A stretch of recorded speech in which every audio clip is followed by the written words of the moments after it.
사랑, 맹렬한 진노라는 제목으로 함께 말씀을 나누고자 합니다. 죄의 크기가 클수록 심판의 크기는 더 크다. 주일 말씀에도 함께 나누었지요. 이와 같이 사랑의 크기가 크면 클수록 질투의 크기가 크다. 이렇게 오늘 본문은 우리에게 보여주고 있습니다. 14절을 보면 이렇게 말씀합니다. 내 원수와 함께 내가 알지 못하는 땅에 이르게 하리니 이는 나의 진노의 맹렬한 불이 너희를 살리려 함이라. 진노의 맹렬한 불, 정말 굉장한 심판이지요. 잔인한 심판입니다. 근데 그 심판 속에서 우리는 맹렬한 하나님의 사랑을 봅니다. 얼마나 사랑이 큰지를, 그 심판의 크기를 보면서 또한 알 수 있는 겁니다. 그 맹렬한 하나님의 사랑은 어느 누구도 흉내낼 수 없는 사랑입니다. 우리를 살리기 위해 생명을 내어 던지는 그러한 사랑, 우리를 하나님의 자녀 백성되게 하는 그러한 사랑, 그런 사랑은 그 어디에도 없고 찾아볼 수 없는 사랑입니다. 그 십자가의 사랑은 맹렬한, 어느 누구도 흉내낼 수 없는 강력한 하나님의 사랑, 우리를 향한 하나님의 사랑을 말씀해 줄 뿐만 아니라 이와 반대로 앞으로 있을 심판의 크기가 얼마나 큰지를 우리에게 말씀해 주고 있다. 이 두 가지가 함께 공존한다라는 것을 보여주고 있는 것이지요. 이스라엘 백성 하나님께서 얼마나 사랑했습니까?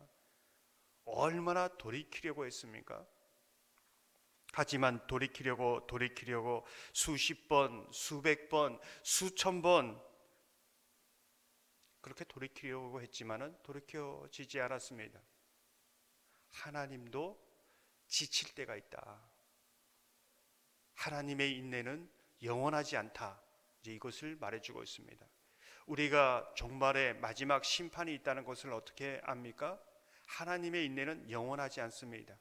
은혜의 때는 영원하지 않습니다. 이제 이것을 말해주고 있는 것이지요. 6절을 보면 이렇게 말씀합니다. 여호와께서 이르시되 내가 나를 버렸고 내게서 물러갔으므로 내게로 내 손을 펴서 너를 멸하였노니 이는 내가 뜻을 돌이키기에 지쳤음이로다.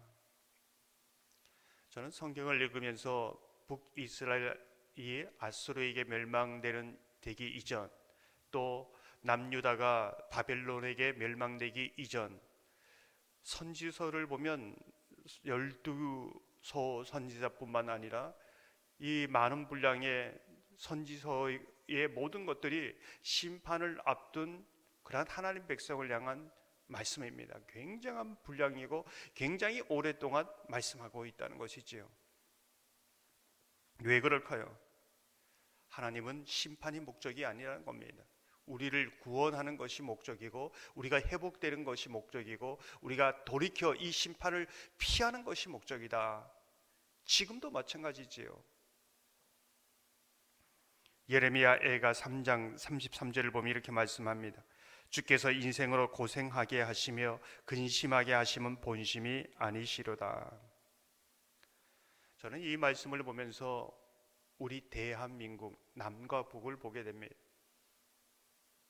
70년이 넘도록 저 북녘 땅은 잔인한 심판이 이루어지고 있습니다. 역사상에도 찾아볼 수 없는 심판이 이루어지고 있습니다. 그렇게 많은 순교의 피가 이렇게 오랫동안 흐른 적이 없습니다.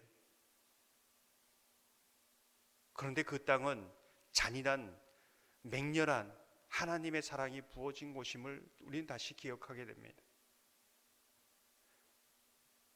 이 아시아에, 아니 어떻게 보면 기독교 역사의 유래를 찾아보기 힘든 평양 대부흥운동이라는 첫사랑, 강렬한 사랑, 그것을 통하여 이 대한민국은 전 세계 누구도 기억하지 못한 나라였지만은 수많은 선교사를 보내고 온 대한민국 국민이 참으로 하나님을 예배하는 그러한 거의 가까이 모든 곳곳마다 복음을 전하던 때가 있습니다. 이러한 강렬한 첫사랑을 경험한 나라가 전 세계에서 찾아보기 힘듭니다. 그런데 이런 땅에 전 세계에서 찾아볼 수 없는 잔인한 심판이 이루어지고 있습니다.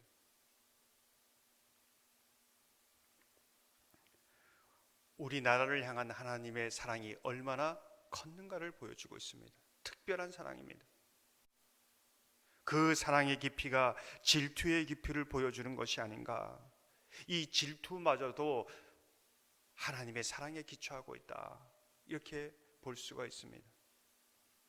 유다 백성을 향한 이 심판은 하나님의 맹렬한 사랑에 기초하고 있음을 다시 한번 보여주고 있습니다. 이렇게 심판하면서도 심판이 죽이는 것이 목적이 아니라 살리는 것이지요.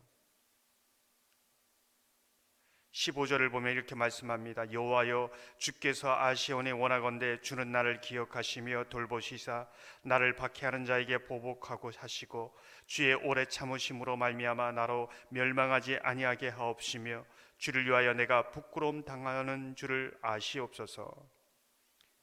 예레미야의 기도가 이어지지요.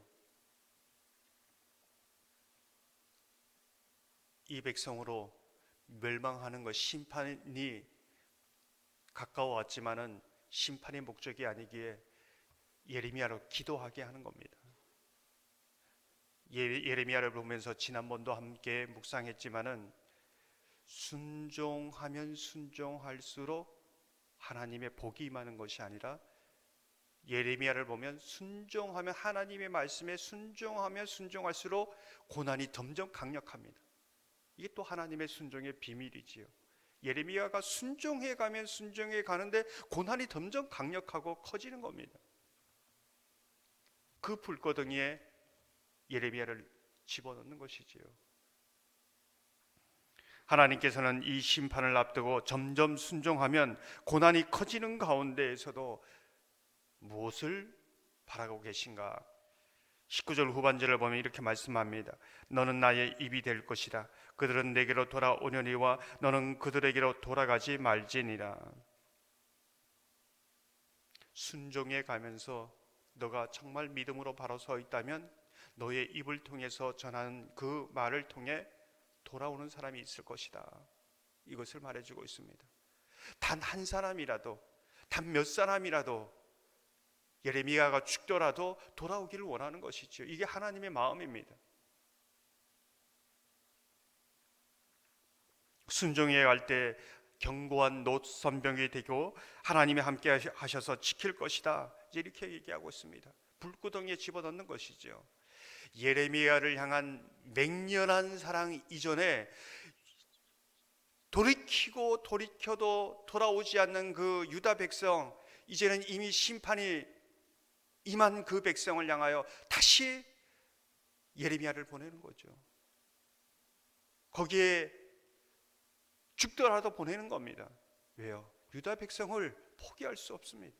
조금 전에는 돌이키고 돌이켜도 이제 지쳐버렸다. 근데 지치지 않습니다. 어떻게 보면 오늘 이 예레미야의 모습을 보면 이 백성을 향하여 중보하게 하고 이 백성을 향하여 끝까지 거기가 죽는 자리라 할지라도 예레미야를 보내시는 하나님의 마음, 유다 백성을 포기하지 못하는 거죠. 하나님의 백성을. 그 사랑이 오늘 저와 여러분 가운데 부어지고 있다, 이 말입니다. 우리가 오늘 이 나라가 어쩌면 유다 백성과 같은데 어떤 기도를 해야 되는가? 하나님께서 우리를 불구덩이에 보내는 겁니다. 반대로 하나님의 사랑이 강력하다고 하지만은 앞으로 있을 이 맹렬한 잔인한 심판에 대해서도 우리가 생각해야 된다는 것이죠. 저와 여러분이 이 땅을 신앙으로 살아간다는 것은 무엇인가? 예레미야를 보면 너무 잘 알 수 있습니다. 불구덩이에 넣는 것입니다. 이미 하나님의 사랑을 아는 사람, 죽는 자리라도 보내는 겁니다. 이게 하나님의 사랑이다, 이게 하나님의 질투의 크기다, 이것을 말해주고 있는 것이지요. 오늘도 이 순전한 사랑, 흉내낼 수 없는 사랑이 저와 여러분 가운데 부어지고 있음을 감사하며 그 사랑을 의지하여 나가는 저와 여러분 되기를 주님의 이름으로 축원합니다. 이 시간 말씀을 생각하면서